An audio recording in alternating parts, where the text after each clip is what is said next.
Now I'm going to teach you 4 more chords. D major, or D, it's the same thing, D and D major. A, or A major. A7, and E, or E major. And when you know those 4 chords, there's a lot of cool songs that you can play. And we're going to start looking at some of them.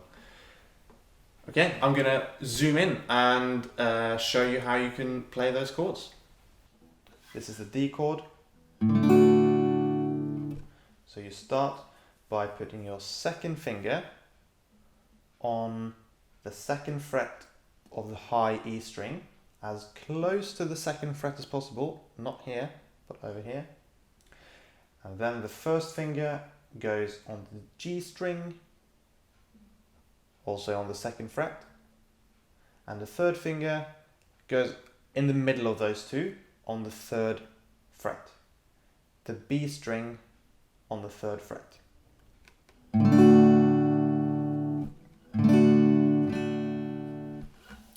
And when you strum this, you don't want to include the bottom E string because it will sound a bit strange.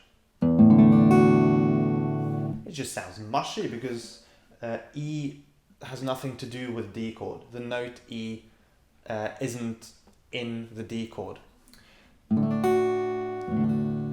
So you will usually just use the 4 top strings to play the D chord when you strum. But you can also include the 5th one if you want.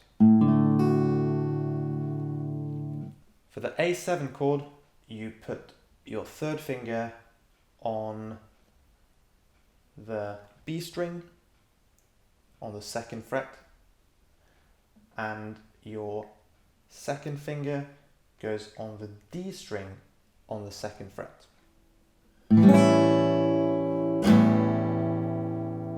That's the one.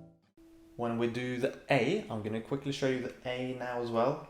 You can just put your first finger on the string that's in the middle of your 2 other fingers, these 2. So you put the first finger on the, it's also all the fingers are on the 2nd fret.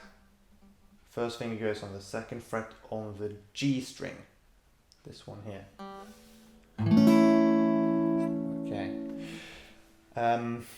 A lot of people teach the A chord like this, and it looks quite neat. All the fingers are going in a straight line. The problem with that is what I told you when we learned the E minor chord. This finger, this first finger, is very far away from this fret. So you have to press it really hard down to avoid it from buzzing and making weird sounds.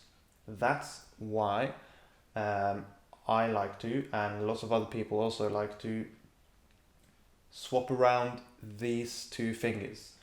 So you put the 2nd finger on the D string, and the first finger goes under there on the G string, and that will make this finger come a lot closer to the 2nd fret. With the 2nd fret, I mean the steel bar here.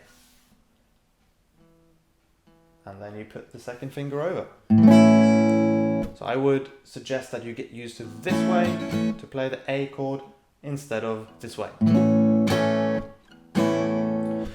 Okay, now let's look at the E chord, E major. To play the E chord, get into the E minor chord first, if you remember that one. So that's the 2nd finger on the A string on the 2nd fret, and the 3rd finger on the D string on the 2nd fret. And then this is the E minor, and to play the E major, you just add the 1st finger. And the 1st finger goes on the G string on the 1st fret, this one here.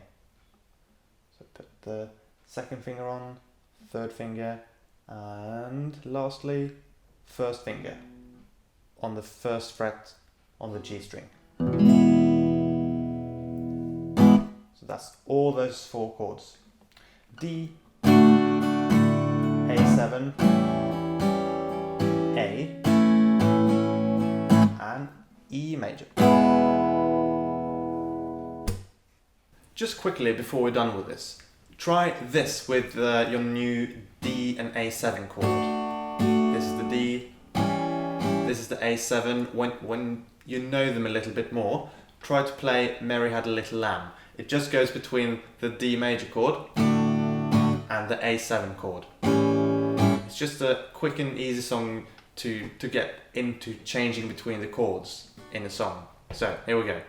Mary had a little lamb, little lamb, little lamb. Mary had a little lamb, its fleece was white as snow. Okay, just try that. You can sing along with me if you want. And just to start changing between those 2 chords. Another thing you can do is to put on a timer on 1 minute and see how many times you can change between the D and the A7 chord within 1 minute. Okay, good luck. Practice these chords a little bit and I'll see you in the next video.